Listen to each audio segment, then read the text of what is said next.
Please be seated.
The Honorable Mia Amor Motley, Prime Minister of Barbados. The Honorable Colin Jordan, Minister of Labour and Parliamentary Representative for St. Peter. Professor Sir Hilary Beckles, Vice Chancellor, University of the West Indies. Sir Paul Altman, Chair, Campus Council. Professor, the Most Honorable Udine Barreto, Pro-Vice Chancellor and Principal of the University of West Indies, Cayfield Campus. Mrs. Julie Arthur, and members of the Arthur family. Professor Clive Landis, Pro-Vice Chancellor for the Board for Undergraduate Studies and Principal Designate. Senator Dr. Mel Springer, Parliamentary Secretary, Ministry of Education, Technological and Vocational Training, members of the campus community, specially invited guests, members of the media, all-night audience, ladies and gentlemen, good morning. My name is Professor Winston Moore, Deputy Principal here at the UWI Cayfield campus, and I will be taking through this morning's proceedings. It's my pleasure to welcome you to this renaming ceremony in honor of the late Professor, the Right Honorable Owen Seymour Arthur, the former Prime Minister of Barbados. We want to say a special welcome to the family of Professor Arthur, who have generously given their support to this project. Thank you. I also want to thank the Prime Minister, the Honorable Mia Amor Motley, and other members of the House and Senate for joining us today for this ceremony. I know the University of West Indies is considered home, therefore let me say, welcome home. It was my honor to chair numerous lectures and engagements by Professor the Right Honorable Owen Arthur here at the UWI Cayfield campus. I recall his first lecture given in September 2018 after he was named a professor of practice of the University of the West Indies.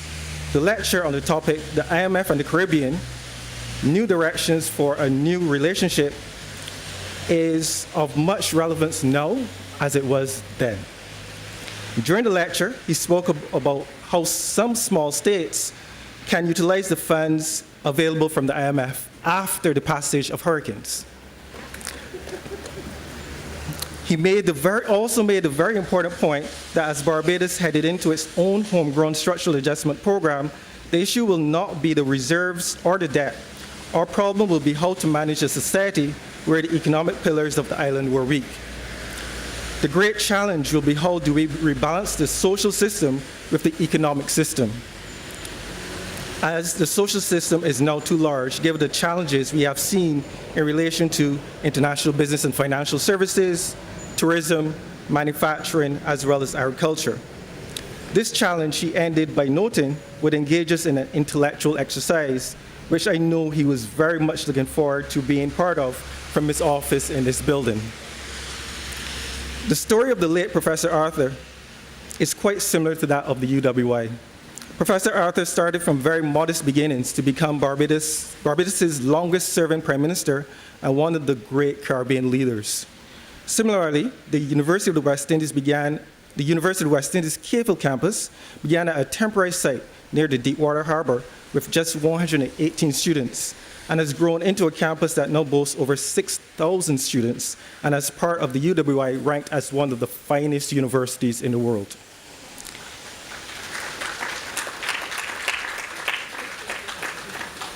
His path was also linked to the University of the West Indies in terms of his education. Pursuing a Bachelor of Science degree in Economics and History from the Caveville campus of the University of the West Indies, and then a Master of Science degree in Economics from the Mona campus, also started a great tradition of Caribbean prime ministers and leaders educated by the University of the West Indies. With today's naming ceremony, Professor the Right Honorable Owen Arthur will forever be linked with his university. We also honor a man that has served as one of the major forces behind the implementation of the CARICOM single market and economy, and despite his energies in the area of regional integration, he's always had a focus on poverty and the link between the economy and society. He enjoyed teaching. He enjoyed interacting with young scholars. And I'm sure he's smiling at the thought of his name being on this building that will host numerous intellectual discussions in the area of trade, social, and economic development. It's my pleasure now to welcome to the podium our most distinguished and beloved principal, Professor the Most Honorable Udine Barreto, Pro-Vice Chancellor and Principal of the University of West Indies Caveville campus.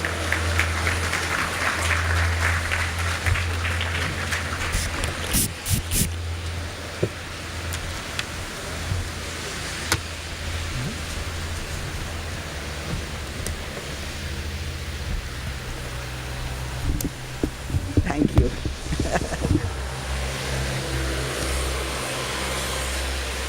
Master of Ceremonies, Professor Winston Moore, who is also the Deputy Principal of the Caveville campus, the Honorable Mia Amor Motley, Prime Minister of Barbados, the Honorable Colin Jordan, Minister of Labor and Parliamentary Representative for St. Peter, Professor Sir Hilary Beckles, Vice Chancellor of the University of the West Indies, Sir Paul Altman, Chair of Campus Council of the Caveville campus, Mrs. Julie Arthur and members of the Arthur family, Senator Dr. Romel Springer, Parliamentary Secretary, Ministry of Education, Technological and Vocational Training, members of the campus community, specially invited guests, members of the media, our online audience, ladies and gentlemen, good morning and welcome.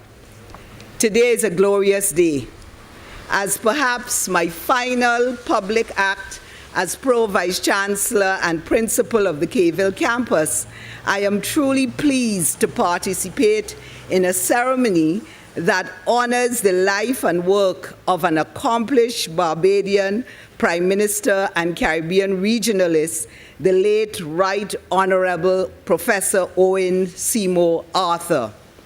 As I stated last year on his passing, and I quote, "For someone who enjoyed such an exceptional political career, occupying the pinnacle of unbroken political leadership, Professor Arthur embraced his academic life with ease and generosity.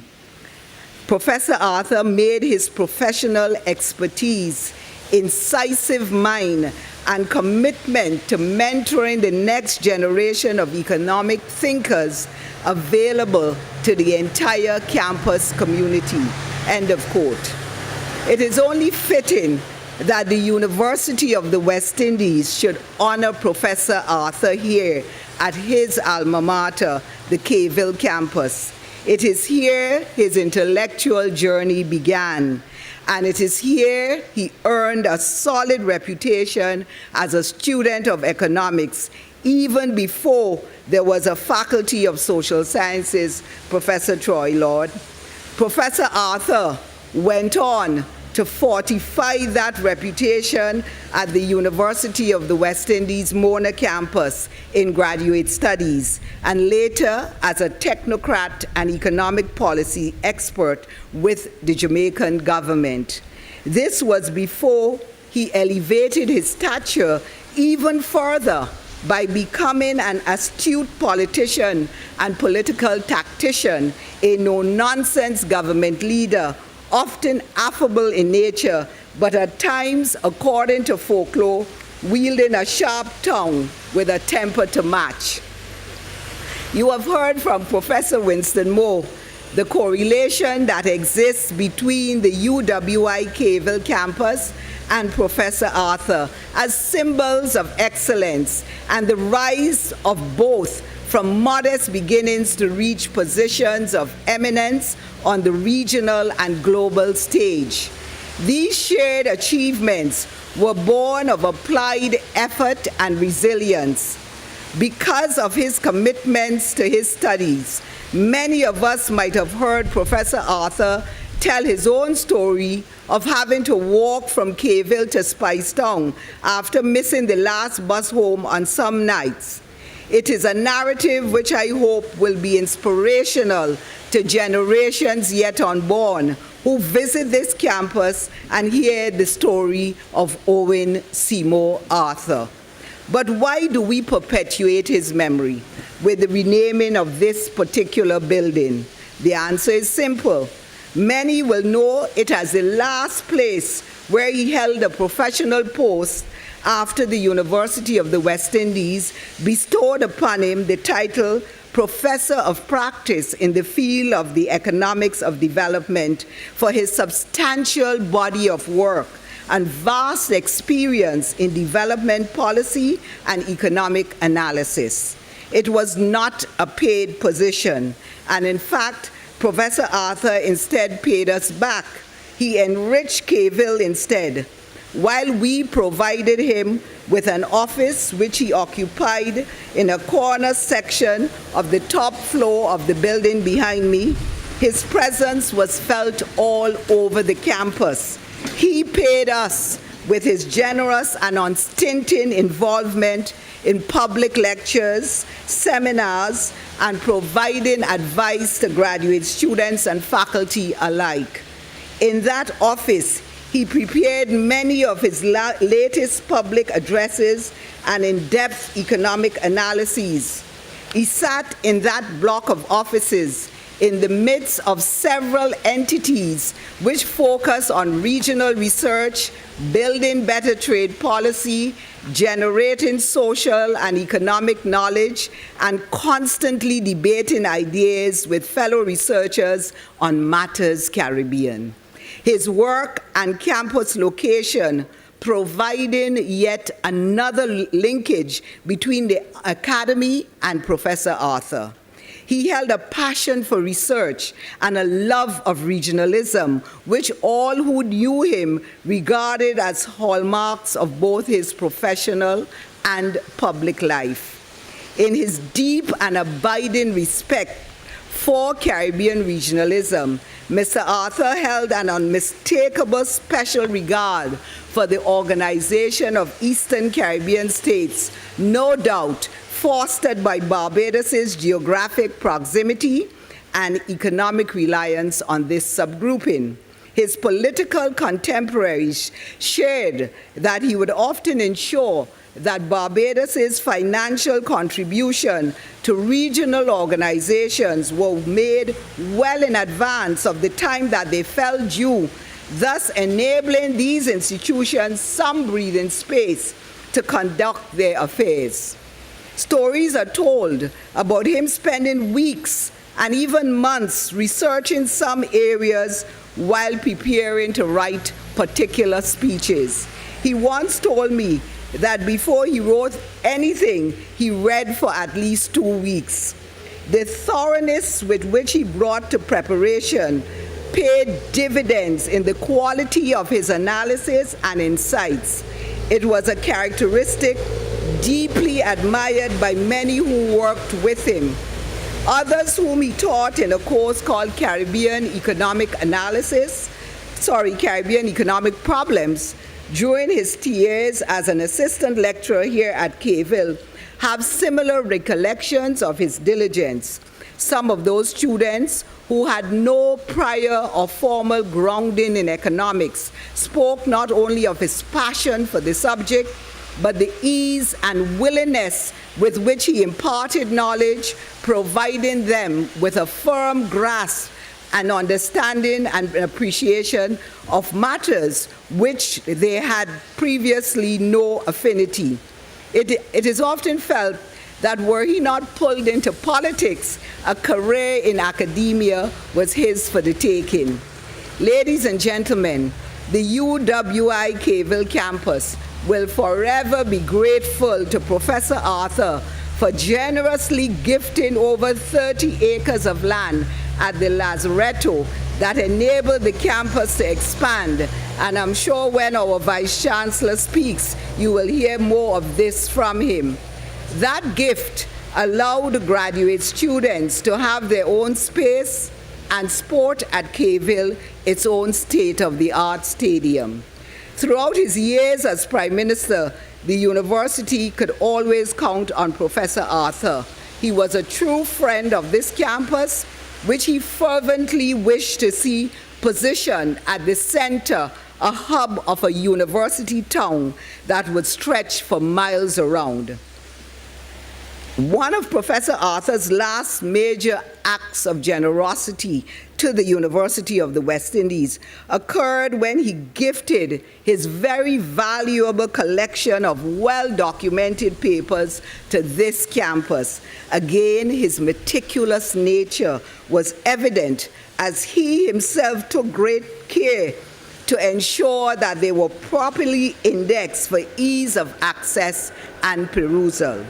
The Owen Arthur papers are a welcome addition to a fast-growing special collection at the Caville campus, which is also the custodian of papers which belong to several other prominent former regional leaders, such as Dame Eugenia Charles of Dominica, our own Dame Nita Barrow, first woman Governor General of Barbados, and many other things, Maurice Bishop of Grenada, and the Right Excellent, His Excellency, the Right Excellent Errol Walton Barrow. The Caville campus is dedicated to bolstering its growing collection of cabinet and parliamentary papers of Barbadian and Eastern Caribbean prime ministers. And I'm pleased to report that former Prime Minister of Barbados, Mr. Frundle Stewart, has accepted our request to make his papers available to our collection. And I await the response of the estate of our former Prime Minister, Tom Adams, the Right Honorable Tom Adams, to do the same. And I do believe that whenever that time comes, the first woman to be the Prime Minister of Barbados, the Right Honorable Mia Amor Motley, and I hope she sees how my hands are positioned, would gift her papers to the Caville campus, and we thank her way in advance for this. Join me in thanking her. These contributions will enable the Caville campus to become a world-renowned repository of research materials for all who wish to study the political and economic development of Barbados and the Eastern Caribbean. Ladies and gentlemen, this campus continues to do sterling work in sustainable development and wishes to position itself as a center of excellence in relation to the green economy, thus demonstrating how we continue to support Professor Arthur's vision through our work. And we are very pleased that our own Deputy Principal, Professor Winston Moore, is a leading proponent of this. For while the former Prime Minister is renowned for his contributions to economic policy and regional integration, one of his most significant achievements that often goes unheralded was his support for and innovations in relation to the green economy. Former Minister of Energy and Environment and now Ambassador Elizabeth Thompson captures this path-breaking work of our former Prime Minister Arthur in her article entitled Breaking New Ground. In this article, she noted that in March 2007, the Right Honorable Owen Arthur presented a comprehensive national green economy policy for Barbados that was, and I quote, designed to integrate green principles into national economic planning, marrying economic growth with environmental management and preservation, end of quote. It took the international community 5 years, encapsulated in the Rio Plus 20 outcome document, to recognize the value of the green economy as one of the important tools available for achieving sustainable development. The UWI has continued to honor the former Prime Minister's vision of a green economy over the years. The campus authored a green economy scoping study for Barbados in 2014, and we have been making attempts to practice what we preach by greening many aspects of the campus. We have incorporated photovoltaic systems on most of our teaching complexes, and I'm very proud to note that the campus's main administrative building, the Hillary MacDonald Beckles Administration Complex, which will be the first smart green building at the UWI Kayville campus. And we opened this building last year in the midst of the COVID-19 pandemic, and I'm charging my successor, who I recognize, and I hadn't seen him earlier, Professor Clive Landis, a principal designate, welcome, to do the right thing and honor the naming of that building with a nice dignified ceremony, because we could not do it in May last year. Ladies and gentlemen, I have briefly mapped the interconnectedness between this campus and the man whose name will forever be linked to it through its prominent placement on the building that stands in front of you and behind me. As a regional entity, this university can think of no more fitting symbol of regional unity than to formally connect the memory of someone who breathed regionalism to one of the premier places on campus where researchers dedicate themselves to furthering the quest for regional unity. May the passion of Professor Arthur forever inspire our work, enlighten our journey, and fuel our aspiration to build an unwavering Caribbean unity. Ladies and gentlemen, I thank you.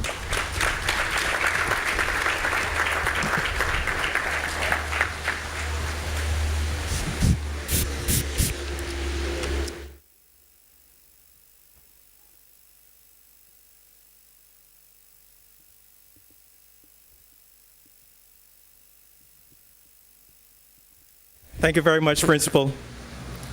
You know, as an economist, I don't get the opportunity to save anyone's life very regularly, but I think I can do that this morning. Security has just informed me that someone's wedding band has been found outside.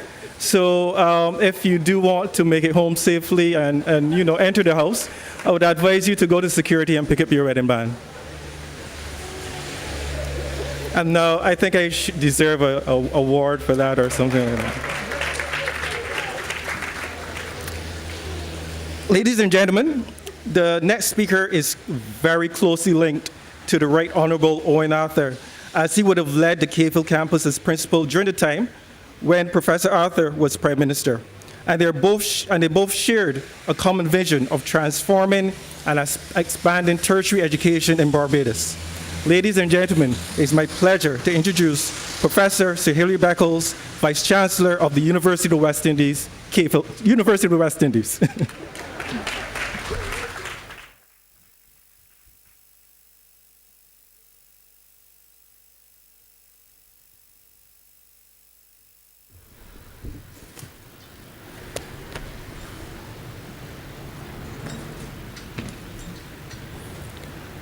Thank you, Chairman, Professor Moore. Our distinguished Prime Minister, the Honorable Mayor Motley, Sir Paul Altman, the Chairman of the Campus Council, Professor Barito, Principal, Professor Landis, Principal-elect, Minister Jordan and other members of Parliament and other representatives of government, Mrs. Julie Arthur, Leah, and all of the Arthur family, my distinguished colleagues, members of the media, very good morning, everyone. This is undoubtedly a very special day. Those of you who are deeply embedded in the spiritual realm would know that these showers are here for a reason. This is a day in which our university expresses gratitude while simultaneously celebrating one of our most distinguished alumni.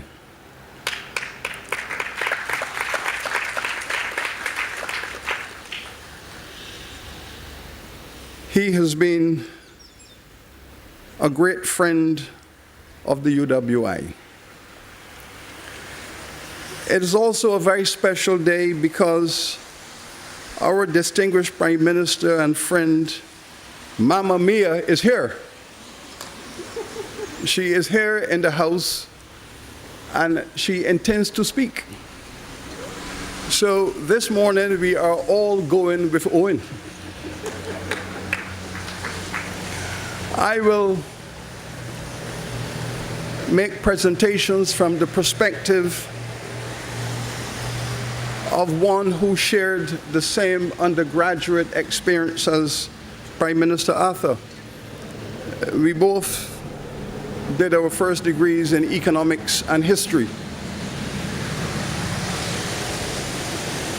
I have a perspective from the northern peasantry of Barbados and from the perspective of being the principal at Cave Hill during his tenure, and as an academic historian who understands his vision.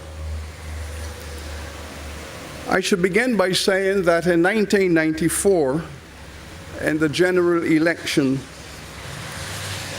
in that election, I was not going with Owen. I was siding with Sandy because it was an IMF thing. And in those days, the IMF had a very demonic attitude towards the Caribbean.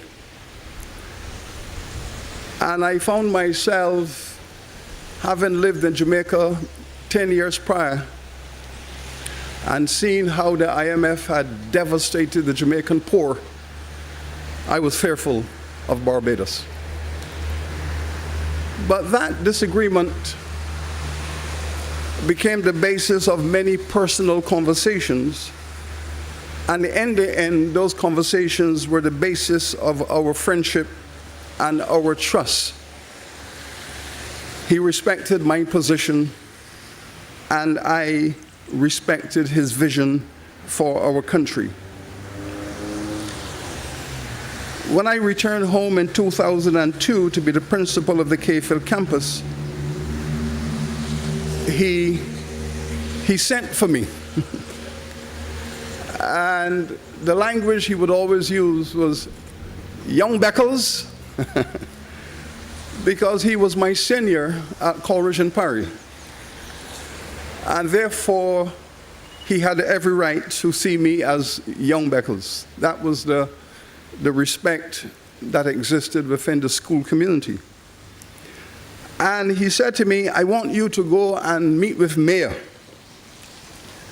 I want the two of you to plan out a vision for CAFL campus and for the university in Barbados on the whole. That was the beginning of my professional journey with Mayor. She organized a workshop, and I presented my views as to where CAFL should go in the next 10 years.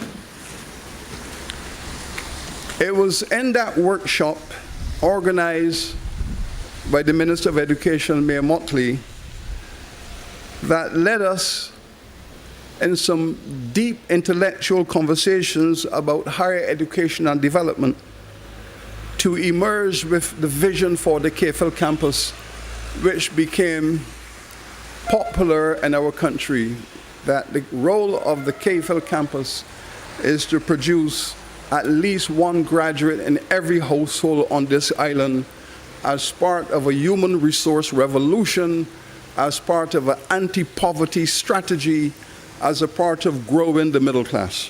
And may I wish to thank you for that, because you are the co-author of that. And I can tell you a very emotional experience I had driving along the highway and listening to a radio program, a call-in program.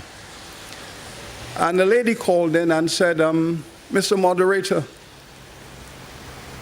I have 3 picnic. The father does not give them no support, but the children are bright. And you don't hear, the professor has a place at CAFL for my 3 children. I pulled off and cried, because the vision had been communicated that we were going to uplift all Barbadians. There were some 120,000 households, I thought at the time, and we were looking at every household to come into the CAFL to build their future.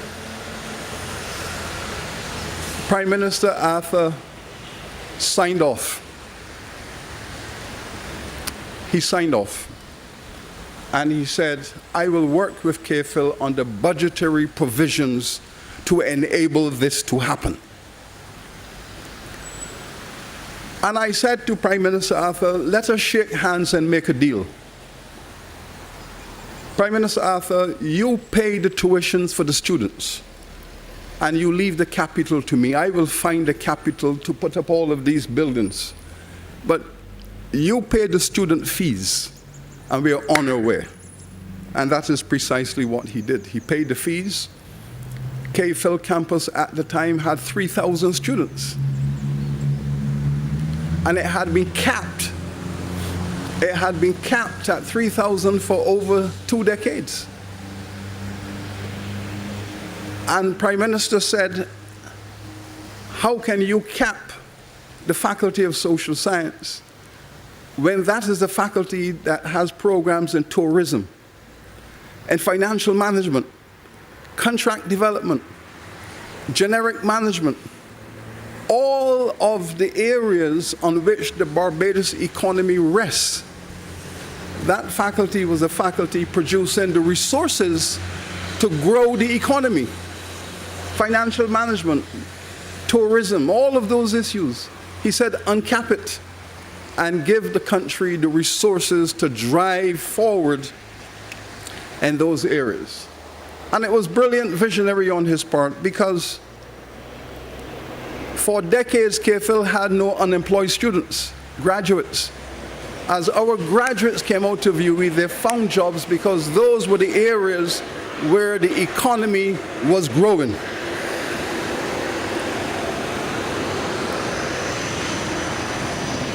He was very unhappy with the image of Cave Hill as the backwater of UWI. He, of course, has studied at Mona and had taught at Mona and was part of the magnificence of the Mona campus. He didn't like the idea that Cave Hill was out in the margins of the UWI.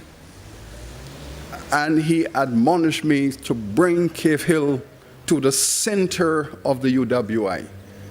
Cave Hill must be wanting for nothing. Cave Hill must be as good, if not better, than any campus in the UWI. And it gave me tremendous pleasure later on when Cave Hill was benchmarked and Cave Hill had reached par with its sister campuses, and in some areas had superseded them.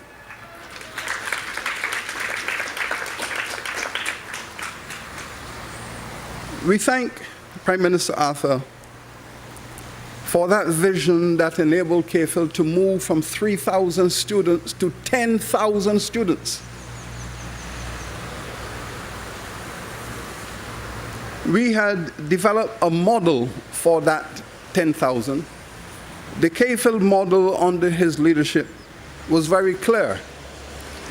Of the 10,000, and that was where it was going to be capped, we agreed that we will cap the Cave Hill campus at 10,000. It will go no further. That is the maximum carrying capacity of the Cave Hill campus.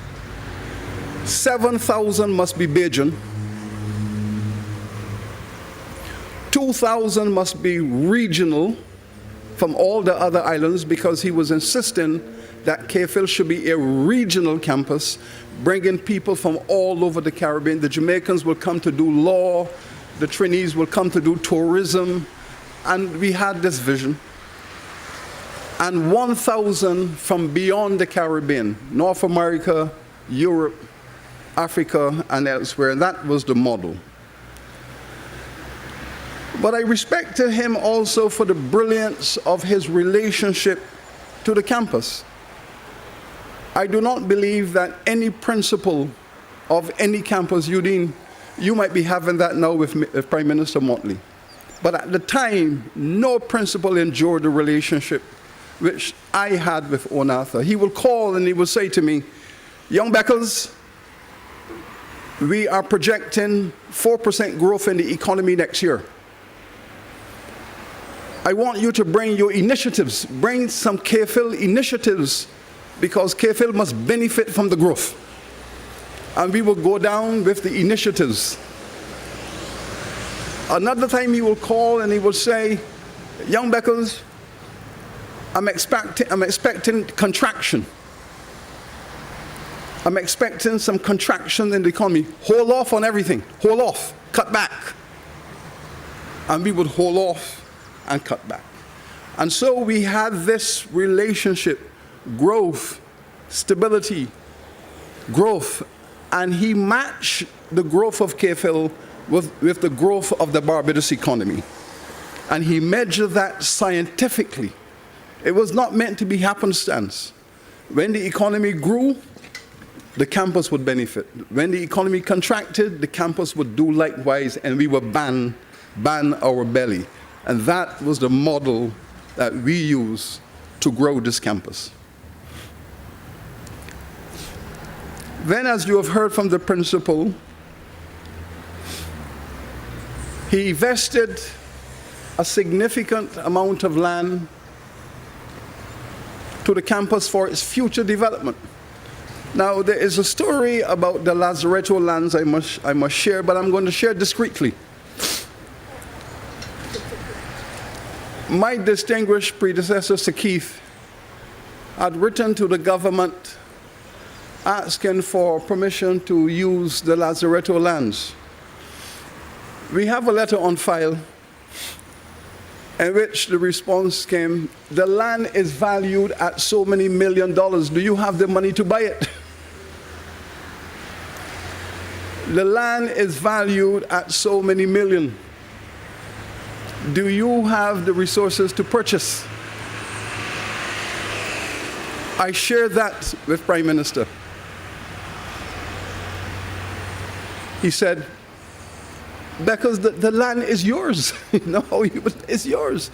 I have already sent a notice to the Ministry of Housing to make arrangements.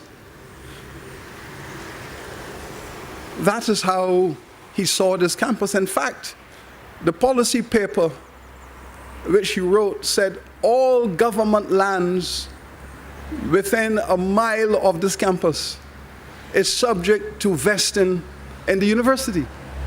And thus the vesting began in different pieces of land. And so under his tenure as Prime Minister, the physical size of CAFIL doubled, the number of structures doubled, the student numbers tripled, and the budget increased by 40%. The CAFIL campus emerged in its modern manifestation out of his commitment and his vision. Even the 3Ws Oval that you see here, the World Cup was coming to the Caribbean in 2007. I went to him and I said, if the World Cup is coming to the Caribbean, the UE must get piece of the action. We have to get piece of the action. You cannot bring all of these teams into Barbados and the university don't get piece of the action. And he agreed.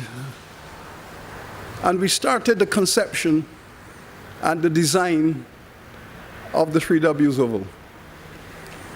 And I remember a letter he wrote to the chairman of the ICC, Mr. Dalimaya, in India, laying the foundation for a conversation with Mr. Dalimaya. And I spoke with him in New Delhi. I went to New Delhi. And I said, well, the father of West Indies cricket, Sir Frank Worrell, is lying here.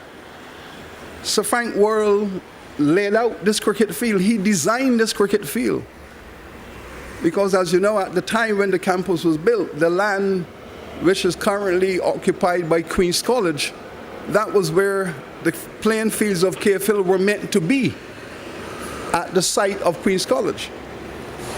And it was Sir Frank Worrell who said, no, you have to build the field and build the campus around the field so that physical education and intellectual education should go hand in glove in a model.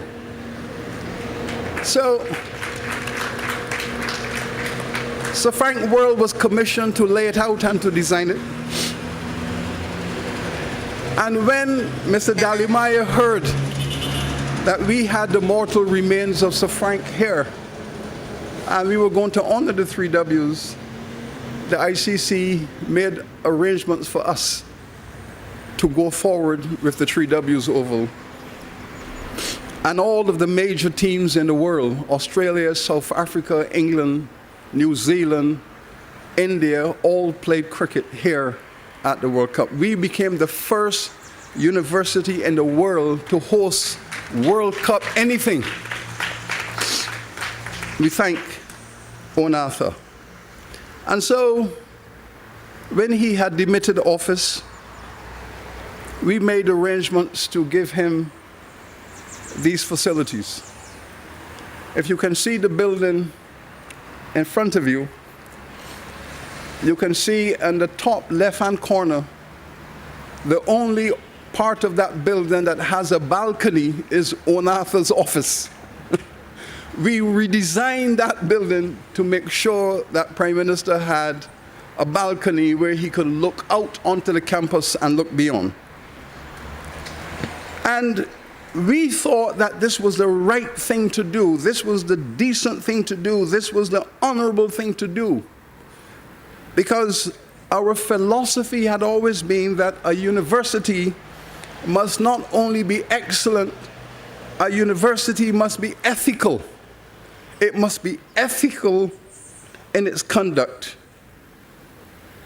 Gratitude. Gratitude. And he enjoyed these buildings. It saddened me that in a subsequent parliamentary conversation, a member of government was able to stand in Parliament and say that Beckles and them are harboring Onatha up there. Harboring. I have only seen the word harboring used in Barbadian language and history in the slave laws. In the slave laws, where any person who was found harboring a runaway would be imprisoned, whipped, or have an arm detached. Harboring. But we were proud that as his alma mater, we were not going to betray his trust and his confidence. We waited until the protocol was appropriate. We met with our distinguished Prime Minister, Mayor Motley, and we worked through the protocol, through the various committees of the campus, through the various committees of the university, because in our university we have something called a naming committee. It's a university-wide committee made up of people from all the campuses, and you have to present the case to that naming committee. So after it has gone through the campus committees, it goes to the UE-wide naming committee, and there has to be agreement by the entire university. We receive unanimous support from the entire UWI to name this building in honor of the late Onatha.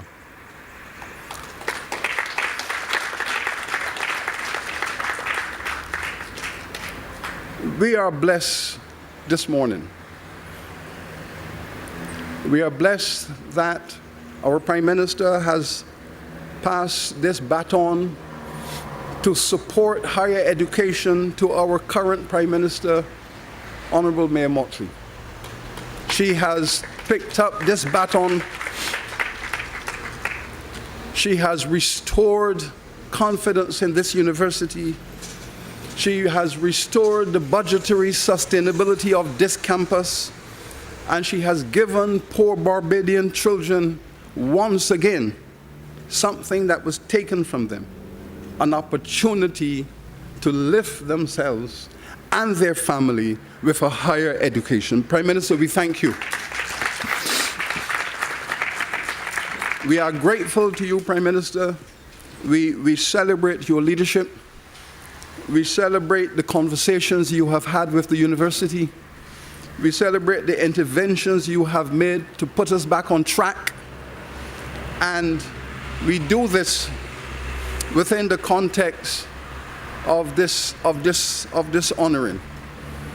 When we look at the university, when I reflect upon the university, I reflect upon those conversations, Prime Minister, of 20 years ago, when you as the Education Minister and we sat down in that workshop under the Prime Minister's patronage to plan for this moment, for this day. I wish to thank you, Prime Minister. I wish to celebrate the Arthur family.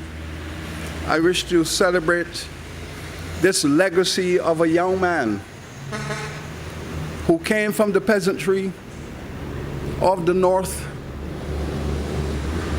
who became a student on this CAFL campus, who became a lecturer in the UWI, who became a distinguished Prime Minister, and who became a distinguished professor within this University of the West Indies. It is indeed a blessed day. Thank you.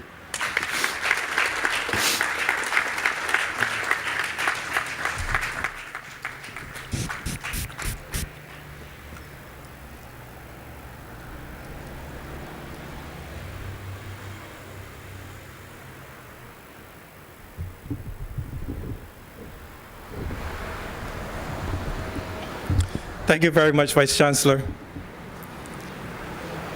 Ladies and gentlemen, our next speaker would have served within the former Prime Minister's cabinet, holding several portfolios. I'm very proud to introduce our champion of small states on the international stage, very much in the tradition of great Caribbean leaders, the Honorable Mia Amor-Motley, Prime Minister of Barbados, to deliver her remarks.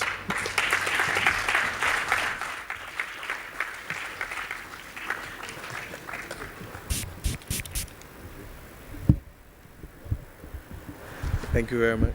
How are you, David?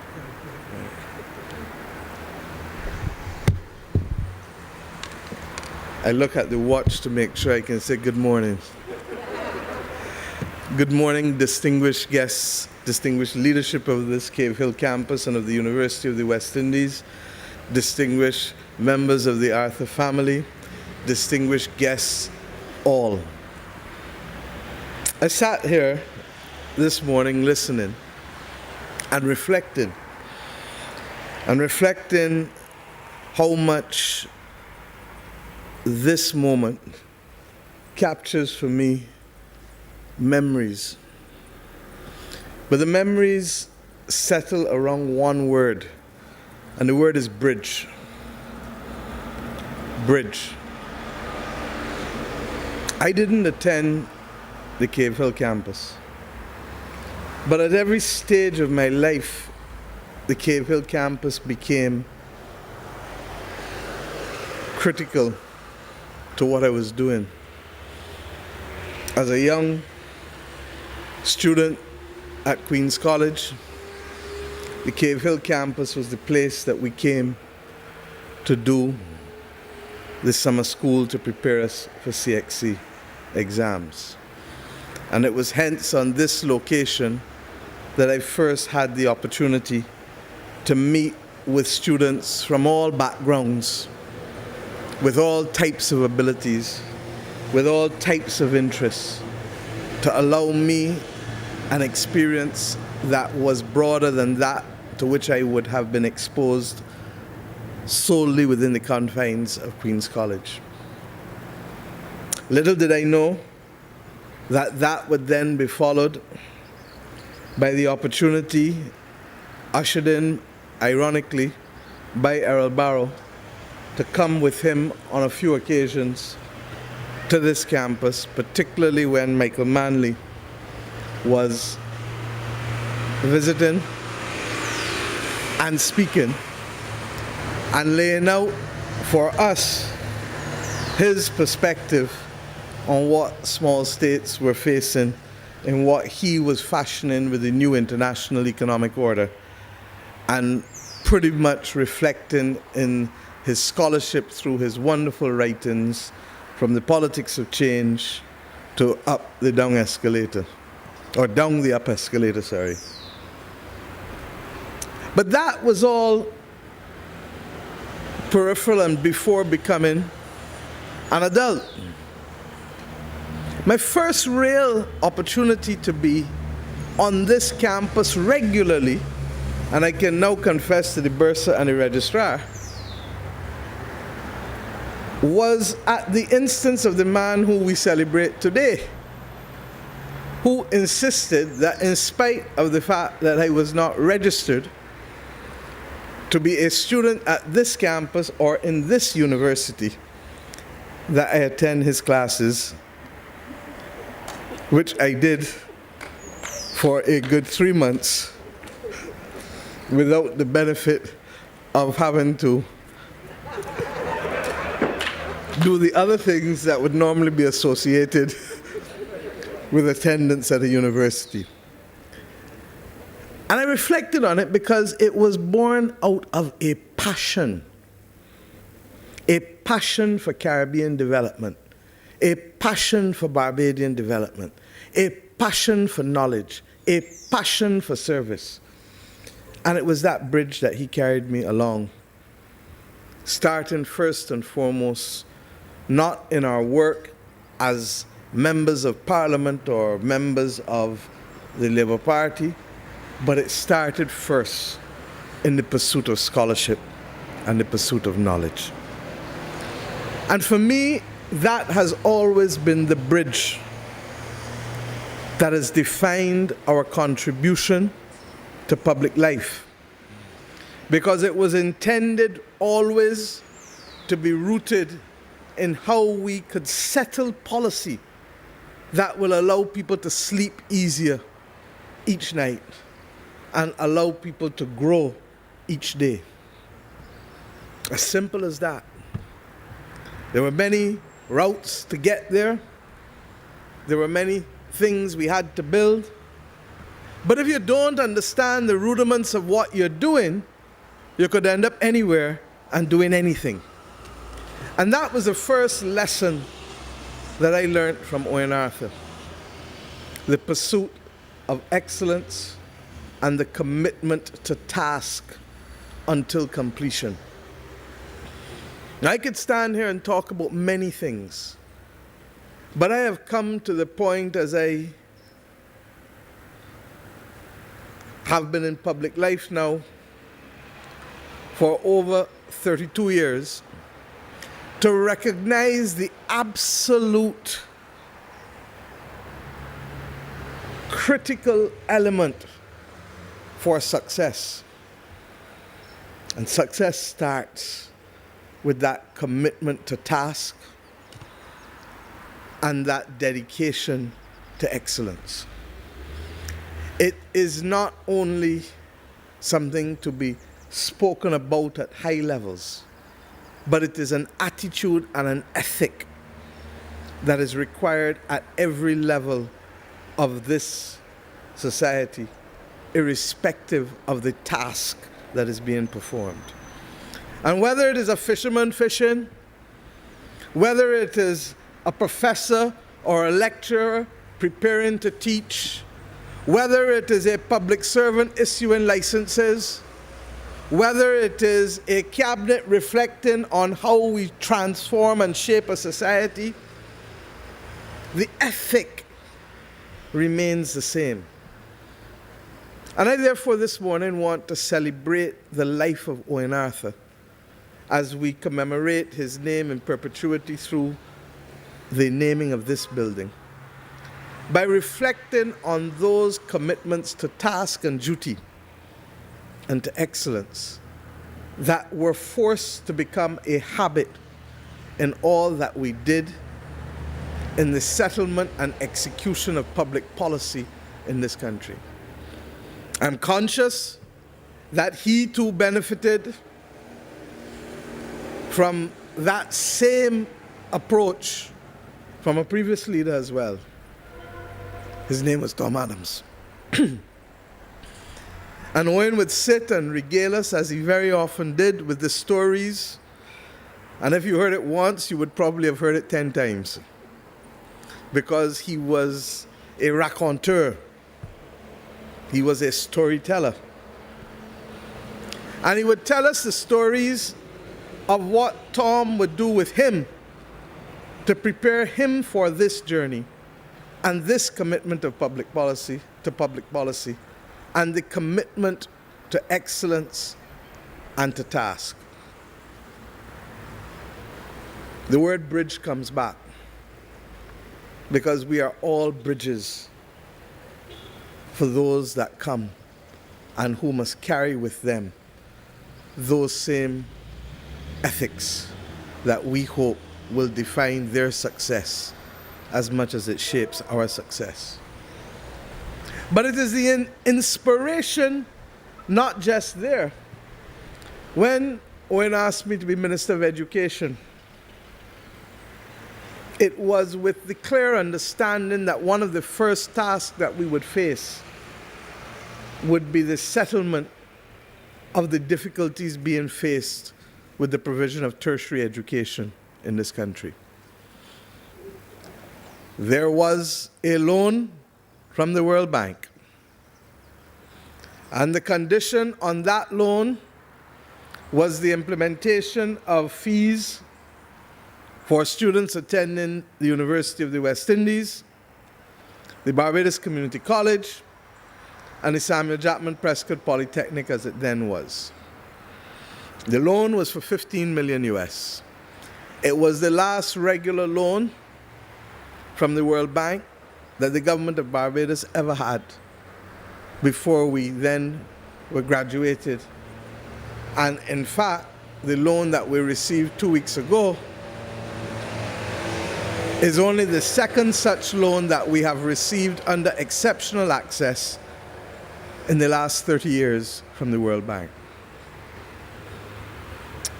We took a decision as a cabinet, led strongly by the Prime Minister, as he then was, that we could in no way agree to remove the ladder for success that was necessary to move people out of poverty in this nation through the provision of tertiary education, whether at the Cave Hill campus, at the community college, or at the Polytechnic.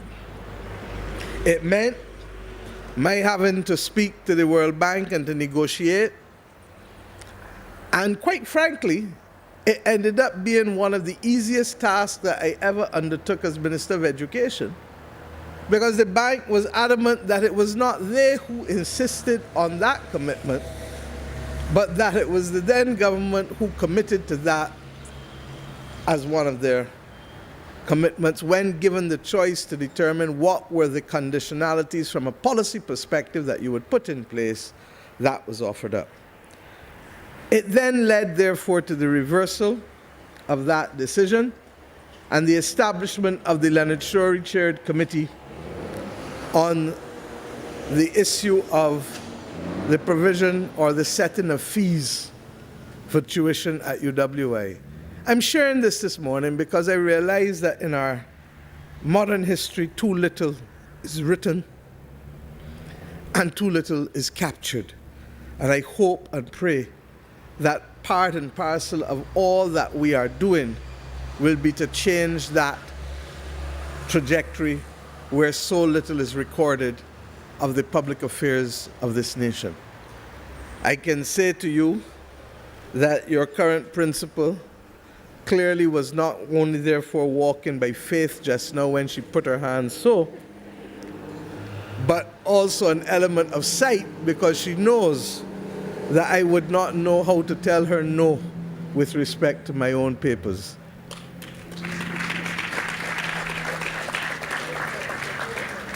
And if only, and men please excuse us, if only as a matter of gender courtesy for the role that she has played in being able to secure and settle the right of Caribbean women to be recognized, celebrated, and given opportunity to build out this region, I say yes to you, Madam Principal.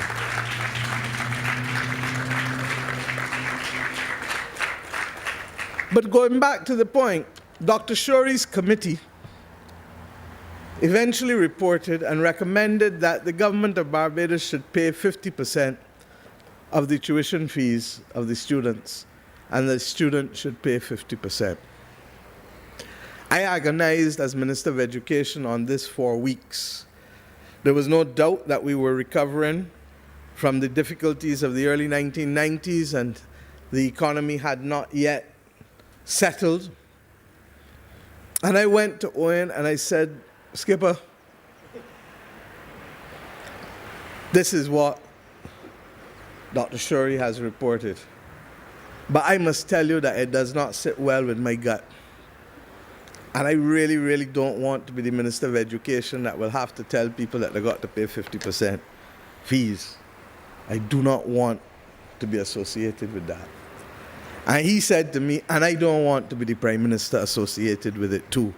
And he did his shoulders in the way that we all know that he would do his shoulders when he told me that. And the rest was history. We went to Cabinet, and the Cabinet agreed that the government of Barbados would order its affairs on the principle of shared responsibility and shared burden, with the understanding that the prosperity must equally be shared when the time comes. I've told you this because this is the bridge that I crossed over to reach to 2018, to make the decision for the second time This time now, taking his position, because it was now for me and Santia to be able to say, reverse it, and let us ensure that the one pathway that the people who live on this 166 square miles have to being able to make the best of themselves and to transform not just themselves, but the family from which they come, that must never be blocked, and that it must become part and parcel of the essence of who we are as a nation, that we accept the responsibility towards each other. And I've always said that a country that has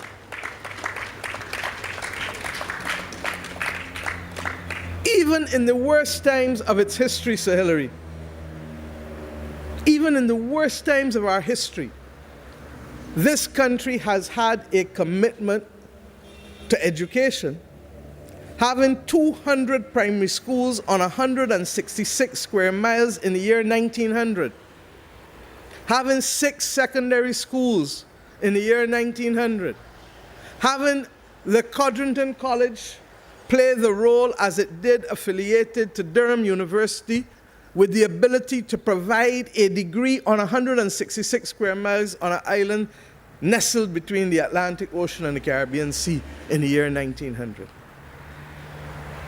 And there's no doubt that there were many horrific and horrendous aspects of our early settlement that may and should be appropriately be contextualized now as we deal with the issue of reparations.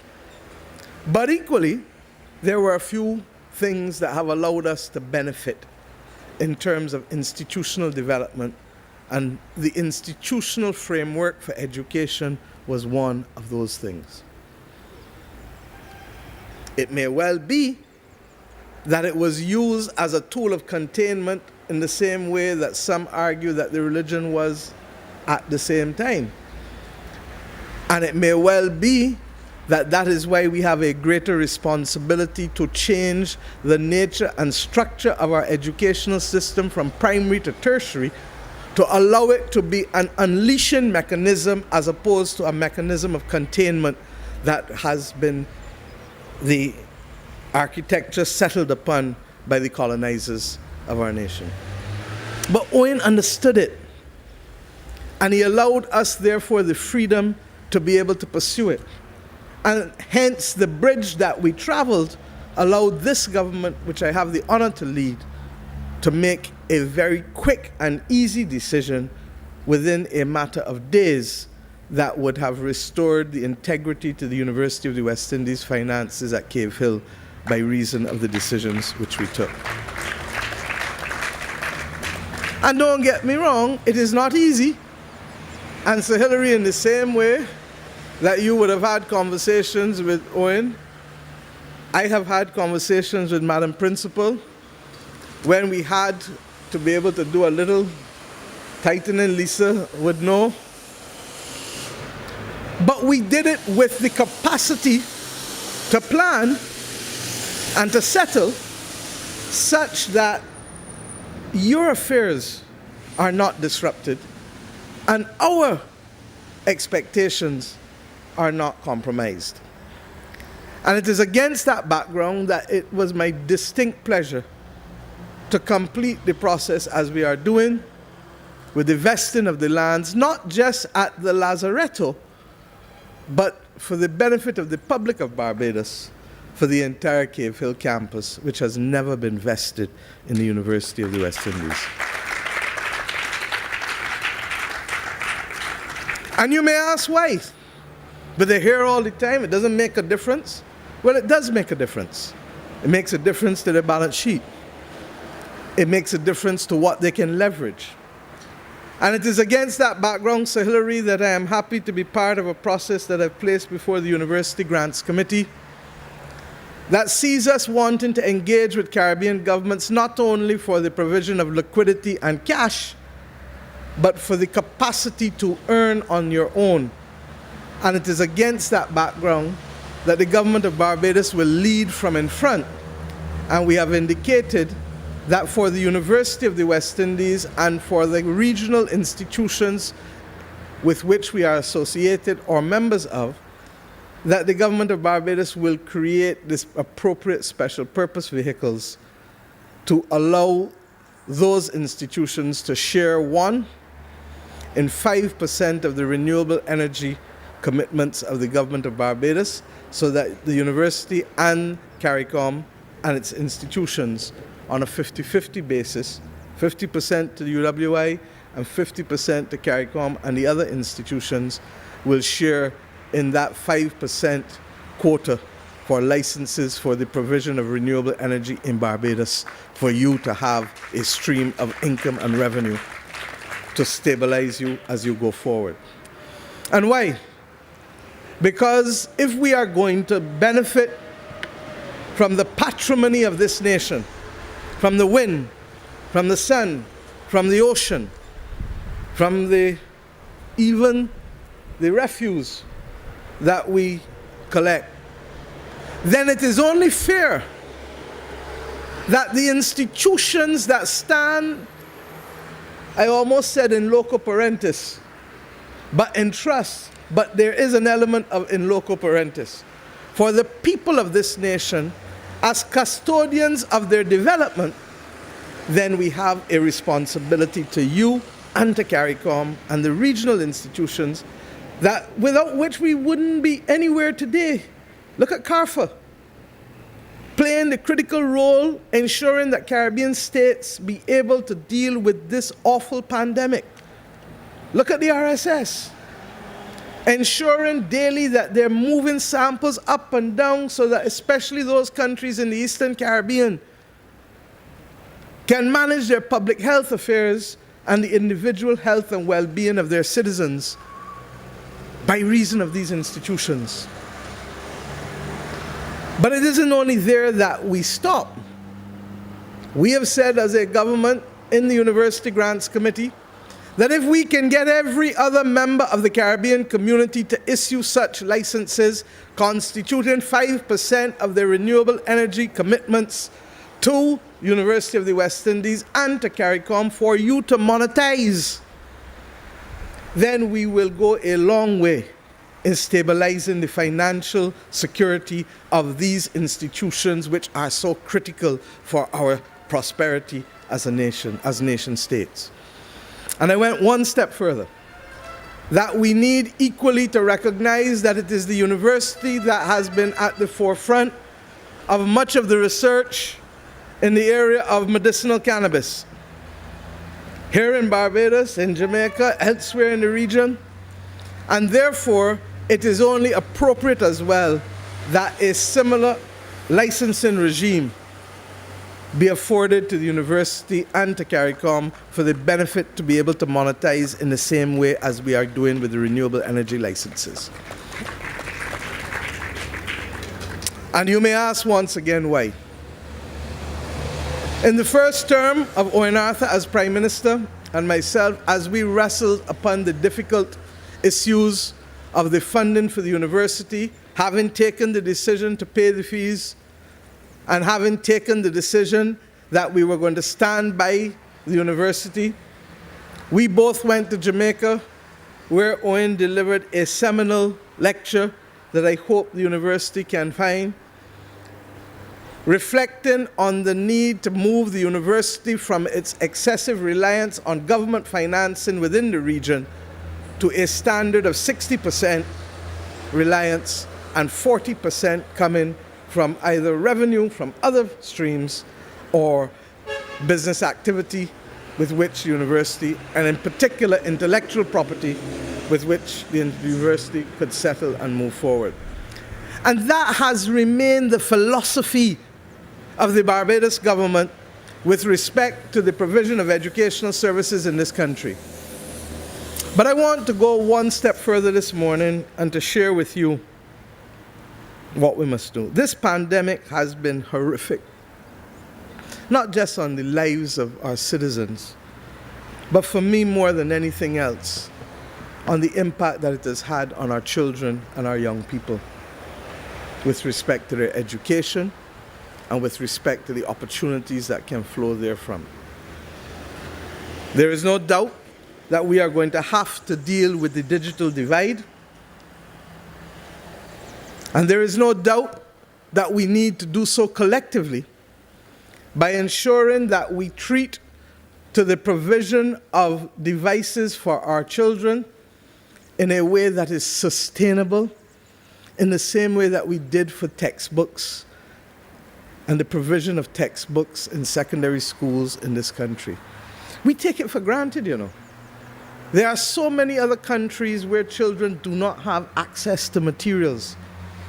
Sometimes they don't even have access to the facilities appropriately necessary for them to learn. But we have to commit not only to the reform of the purpose of education and the content of education, but the modalities used to teach within our system. And it is to that extent, therefore, that I believe that we will be successful if we can find a collective mechanism, because we are simply too small to be a price setter and become a victim of the prices, and hence the capacity to undermine the quality of education that can be delivered in a digital environment. We are now seeking to work with the telecommunications companies of the region, as well as other individual governments and persons outside of the region, to ensure that we can provide access to our children on an affordable basis for the governments that will allow us to treat to a kind of model scheme, just as we did with the textbook loan fund, where people have access to those things and where they help us carry the burden as they have done with the textbooks.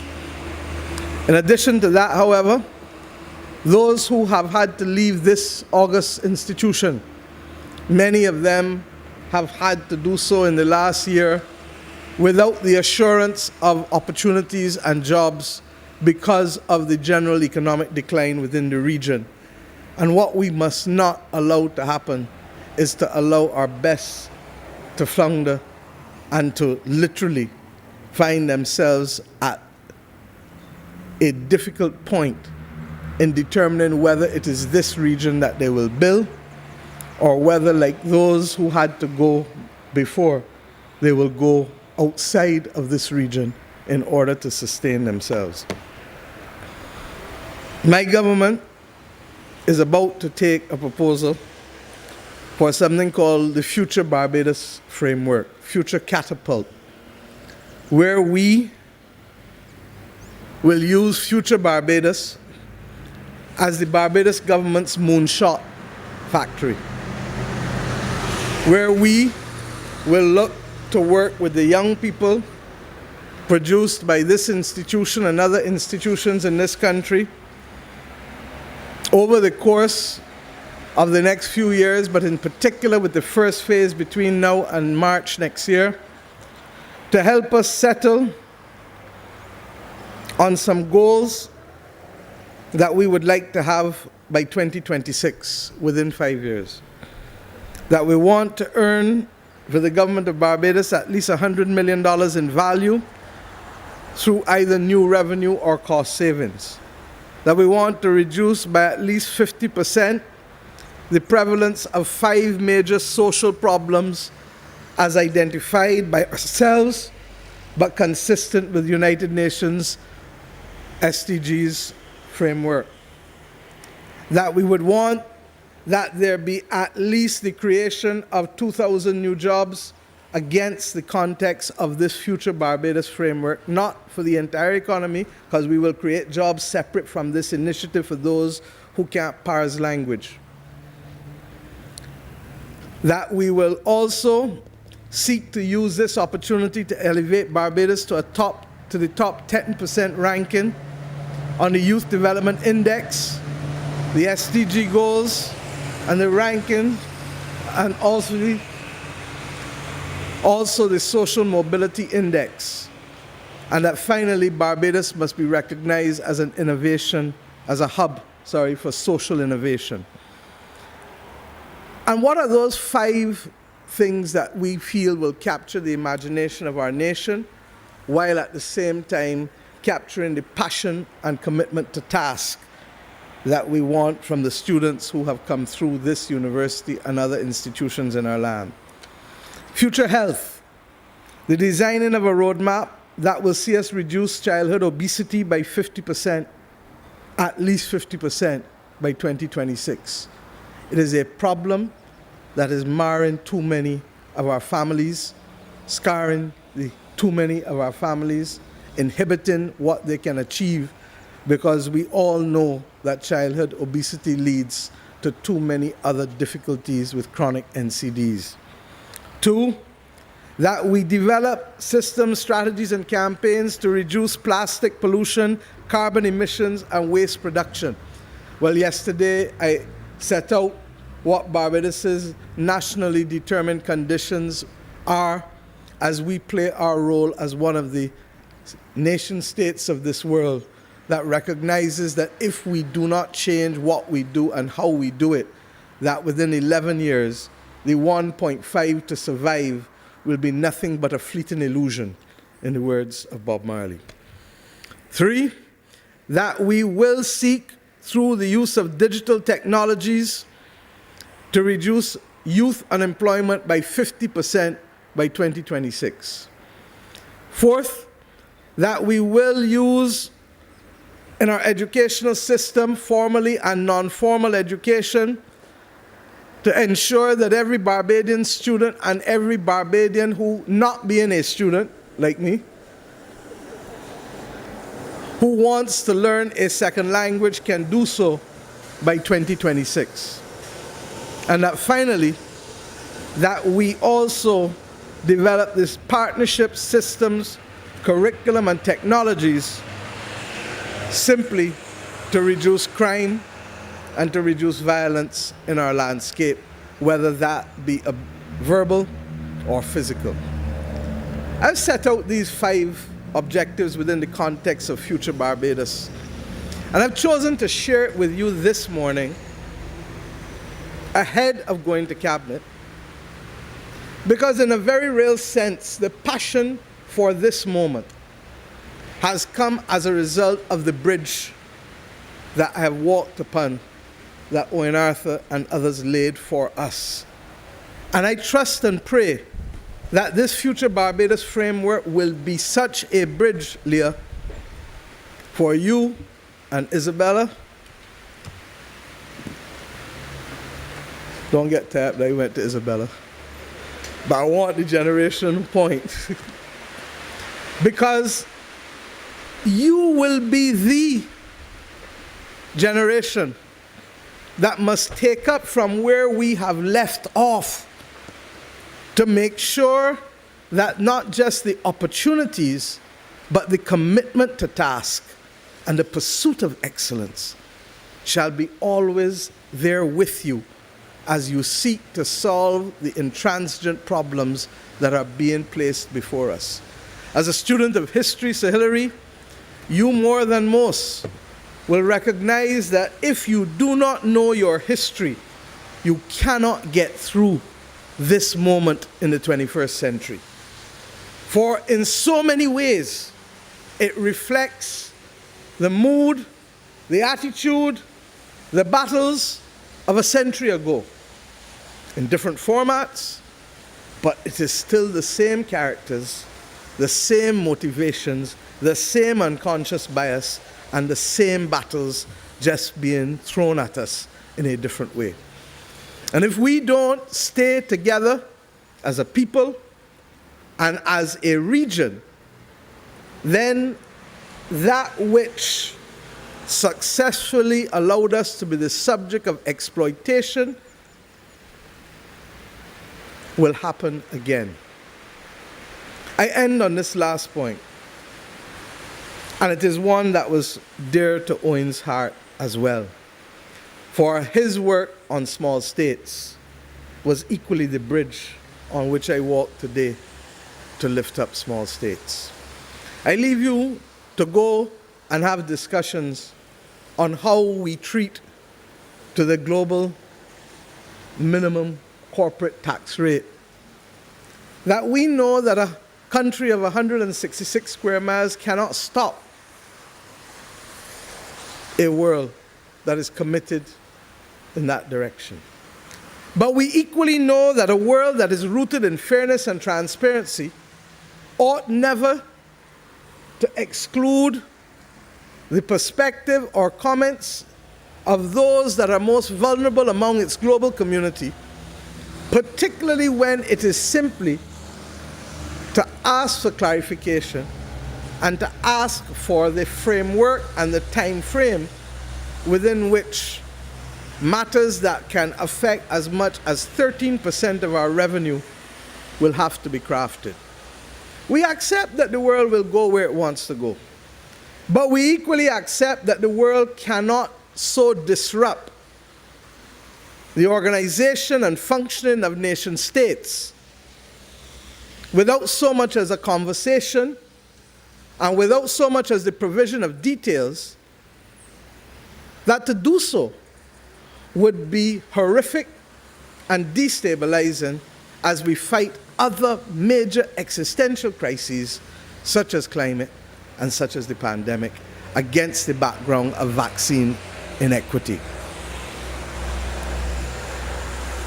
Owen Arthur had to fight a similar battle. It was not then against the entire global community, and it was the first shot at the determination that sovereign parliaments would no longer have the total freedom to settle their tax policy.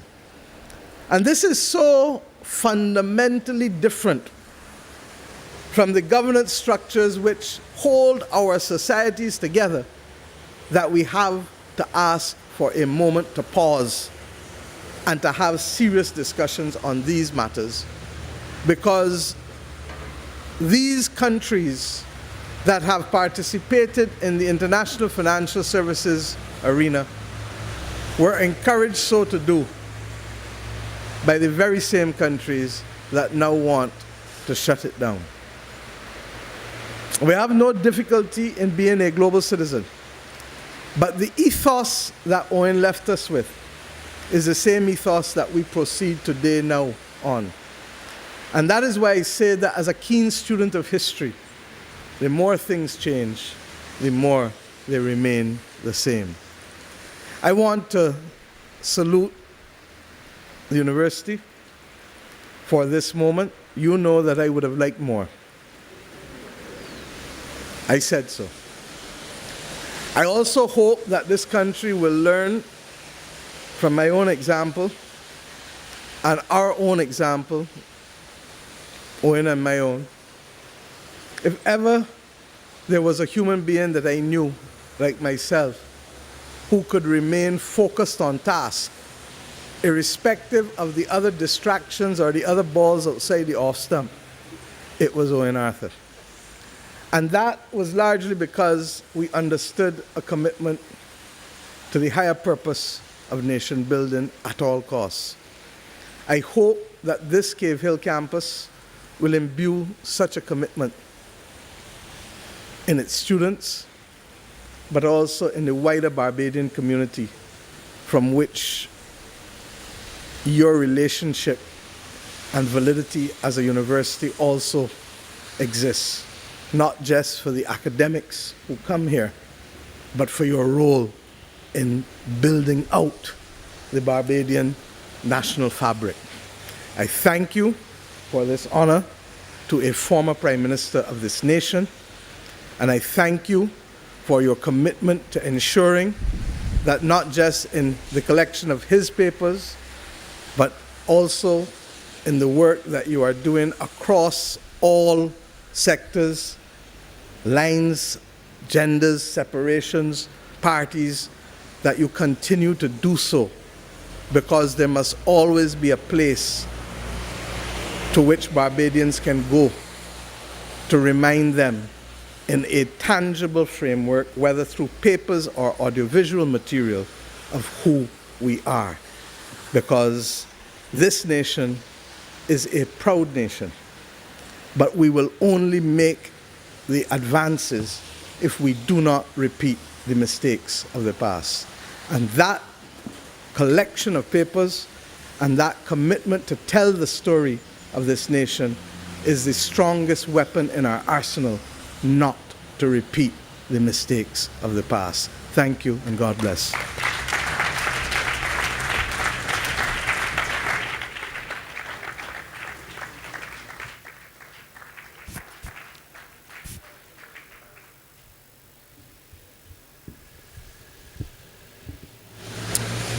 Thank you very much, Prime Minister. Now, there's one group of individuals here this morning that we have to say thank you very much to. We want to say thank you very much to the family of Professor Arthur for first sharing him with Barbados, and secondly, sharing him with the University of the West Indies. I was the head of the Department of Economics when he was named Professor of Practice, and the late Prime Minister would just relish in speaking to our students in the department. We'll have to tell the students, just give him a little bit, because he can go on the entire night. And that was the type of individual that he was. He just loved speaking to our students. Now, on behalf of Professor Arthur's family, we have a recent first-class honors graduate, Miss Leah Arthur, to provide remarks.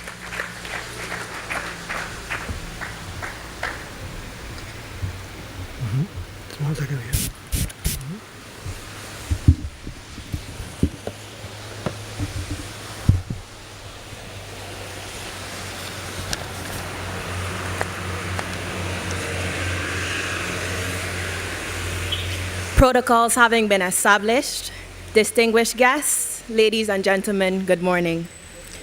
I firstly want to thank Professor Winston Moore for his introduction. I must admit that I have never been formally introduced to speak at any event, but hopefully this is the first of many.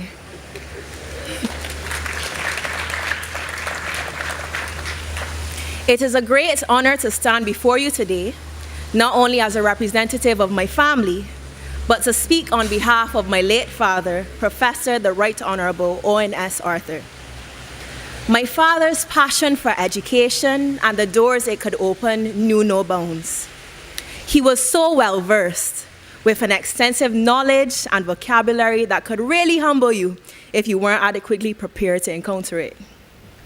But despite this, he was always ready and willing to learn and understand more. He was always reading, always researching, always asking questions. Even in his last days, he still believed he had more learning and more work to do. And while he was on this constant mission of self-development, he simultaneously strived to ensure that the people around him also had the means to reach their full potential.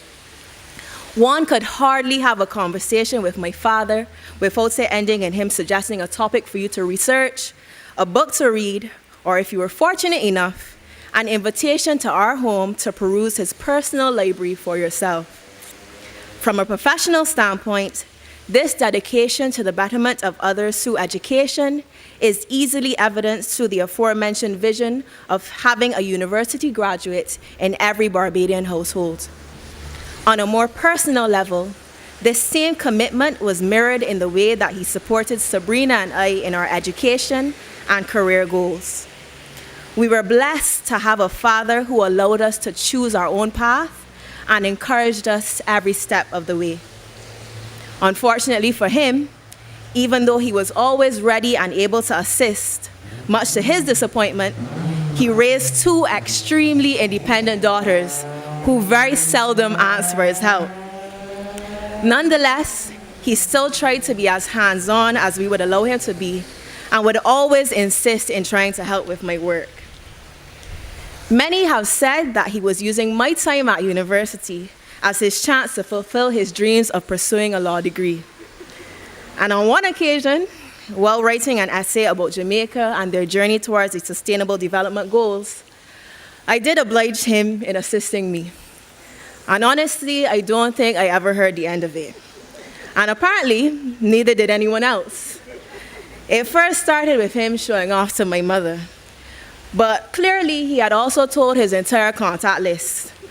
I say that because months later, we're walking through Sheraton and ran into someone that he knew, and that person could recite my essay title back to me word for word. Now, at the time, I was obviously taken back, but I also understood that this was his way of showing how proud he was of me. It is that sort of commitment that gives you a confidence in your work that I honestly do not think you can get anywhere else.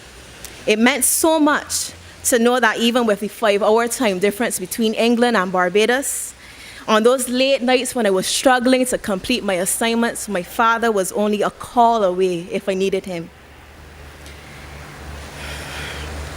Those ideals he constantly preached of going for the gold and facing it and fixing it are principles that Sabrina and I, as his children, had to live by.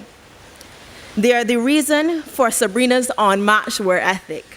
She has excelled academically, professionally, and in sports as well, with more trophies and awards than I could even begin to count. I don't know anyone more hardworking than my sister. They are also the reason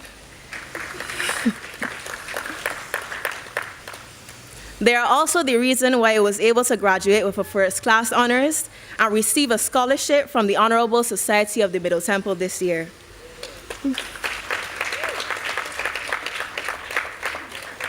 We have always had family in our corner cheering us on.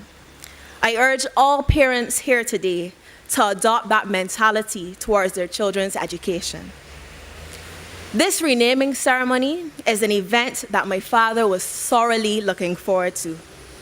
Anytime we drove down UE Hill, he'd beam when he talked about how his children, grandchildren, and great-grands will be able to pass and remember him and his achievements. He was humbled by this move to honor his hard work. He was proud to have become a professor at the University of the West Indies. This pride stemmed from the fact that he believed it was not just about the education you received, but it was about the way you used your expertise to give back to the people and places that molded you into the person you'd become. This was an attitude that fueled his dedication to St. Peter, to Barbados, and to the wider region. He was a real man of the people. On behalf of my family, I wish to express heartfelt thanks to the University of the West Indies Cave Hill campus for bringing his dream to fruition with this renaming ceremony. I hope that the permanence of his name in such a prominent place serves as a constant reminder to us all to strive for excellence, to defy the odds, and to never forget where you came from. I thank you.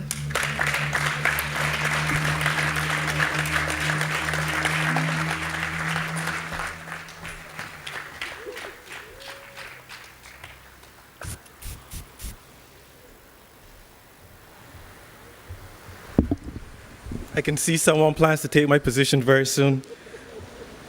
So let's move on to the next part of this ceremony, the unveiling of the plaque.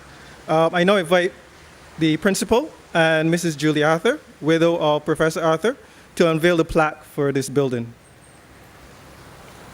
I think it's over here. Yeah.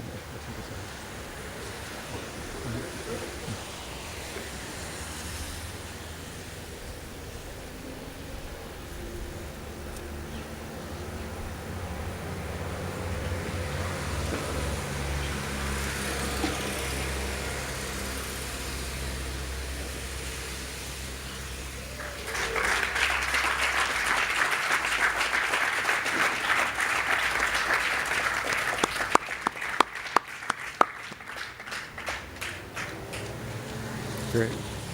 Thanks.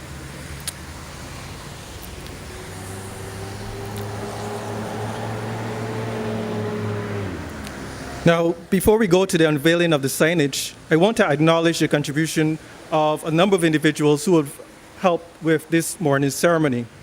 First, the Office of the Principal, the Office of the Campus Registrar, the St. Martin Library, the Office of Marketing and Communications, Campus Security, In Place, Field Tech Station Solutions, and the UWI TV. We'll now have the unveiling of the signage on the CARICOM Research Building. Once again, I invite the principal and members of the Arthur family to assist.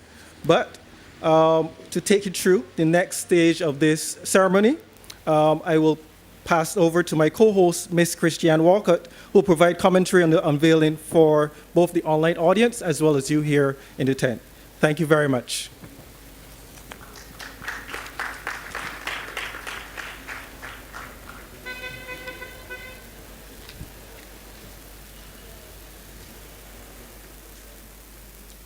Thank you, Deputy Principal Professor Winston Moore, for chairing this morning's proceedings. Could we have a hand for the chairman, please?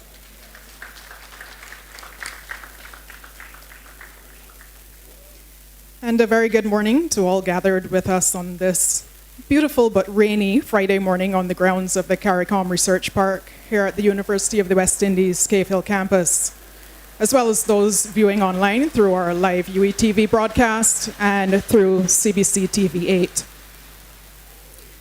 At this time, a small contingent of the platform party has been invited to make its way from our location to the main entrance of the building, where the official signage will be unveiled.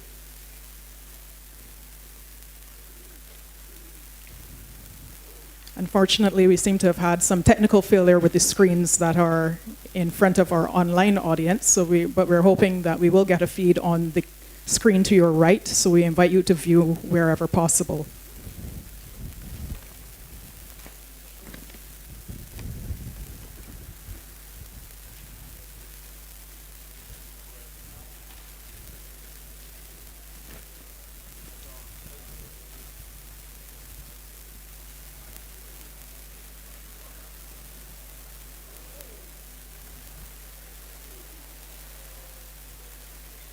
Among the party are the Honourable Mia Moore-Motley, QC MP, Prime Minister of Barbados, the Honourable Colin Jordan, Minister of Labour, Social Partnership Relations and the Third Sector, and also the immediate and incumbent successor to Professor Arthur as the Barbados Labour Party parliamentary representative for the parish of St. Peter. Representing the University of the West Indies are Sir Hilary Beckles, Vice Chancellor, Sir Paul Altman, Chairman of the Cave Hill Campus Council, Professor the Most Honourable Violet Udine Barito, Pro-Vice Chancellor and Principal,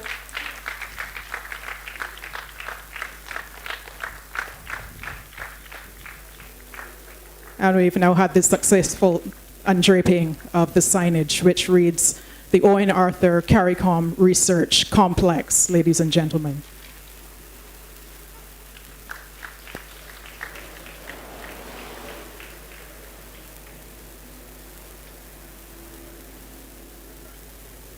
Also part of the party are Mrs. Julie Arthur, widow of Professor Arthur.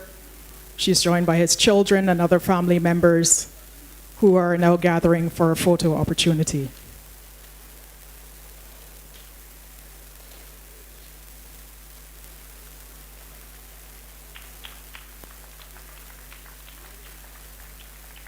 And this is indeed a proud moment in the life of the Cave Hill campus, and certainly for the departments and personnel who occupy office space within this building.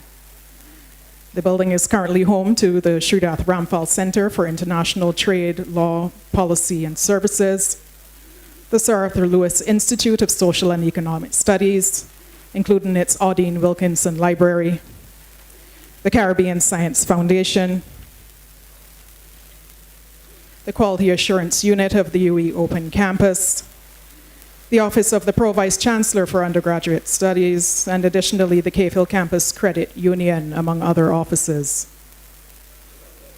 And of course, Professor Arthur's office was located in this building, as we heard from the Vice Chancellor, while he was in residence at the Cave Hill campus as Professor of Practice.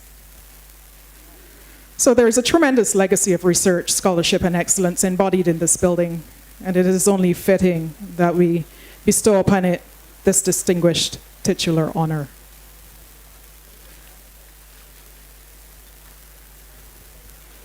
For those of you who are joining us from abroad, the CARICOM Research Complex is prominently situated at the entrance to the CARICOM Research Park in Cave Hill, St. Michael.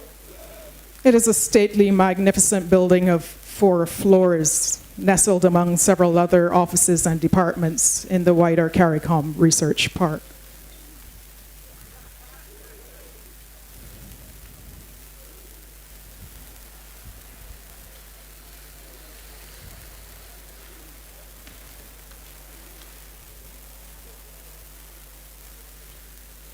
We're happy that we've been able to have a brief reprieve in the rains for the ceremony to continue.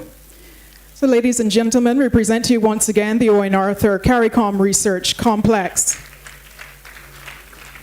For our online viewers who may be unable to see the inscription on the plaque, it reads, "This building was officially renamed in honor of Owen Seymour Arthur in appreciation of his sterling contribution to Caribbean regionalism, economic development, and to the development of the UWI Cave Hill campus."